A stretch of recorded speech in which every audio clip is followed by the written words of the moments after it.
All right, this is Mr. Weideman, functions in trig class at Lafayette High School. We're working on trig graphing, and we have a DeltaMath assignment. It's got 3 parts. This is called the trig graph discovery. And what they do is they give you the cosine function.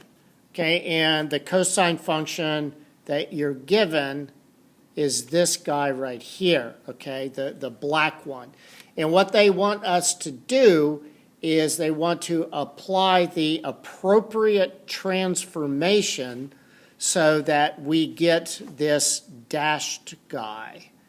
Okay, we can see the dashed guy, it's got a higher amplitude, so there's a vertical stretch. It looks like it's squished a lot. So we've got a horizontal compression, and it doesn't weave in and out. You know, this one weaves in and out past the x-axis, and it doesn't weave across the x-axis. So it looks like it's got a downward shift. Okay, so let's figure out what all of these different transformations are. Okay, one of the easiest ones to figure out is the amplitude, which is going to go right here. We're going to put the amplitude A right here. That's going to be pretty easy to figure out. And then our vertical shift right here. That's going to be really easy to figure out. And this is the way you do it. Look at how high the graph goes and how low the graph goes. And split right in the middle. That's your neutral axis. And that's going to give us our vertical shift. The neutral axis is down 1 unit from the x-axis. So that's our neutral axis. This graph has been drawn as if the x-axis has been shifted down 1. Okay, that's probably the easiest one to find.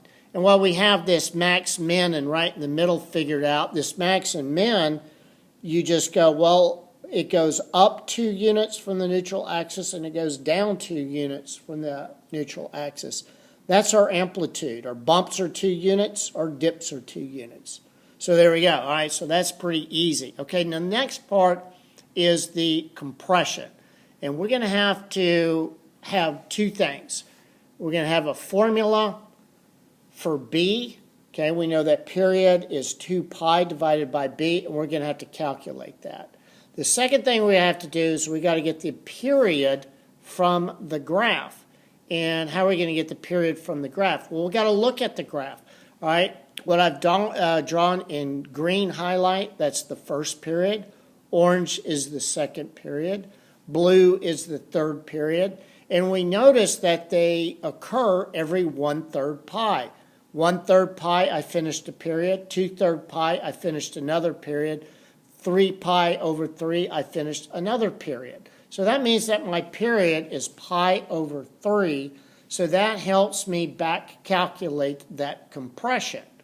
And when I do my algebra and my arithmetic here, I can see then that it has been compressed by a factor of 6. B is going to be equal to 6. I fill that in. You press the try button, and it will take the solid line and see if you fit it correctly to the dash line. And then if it works, then you hit submit. And that's how you solve that problem. Okay, good luck with that.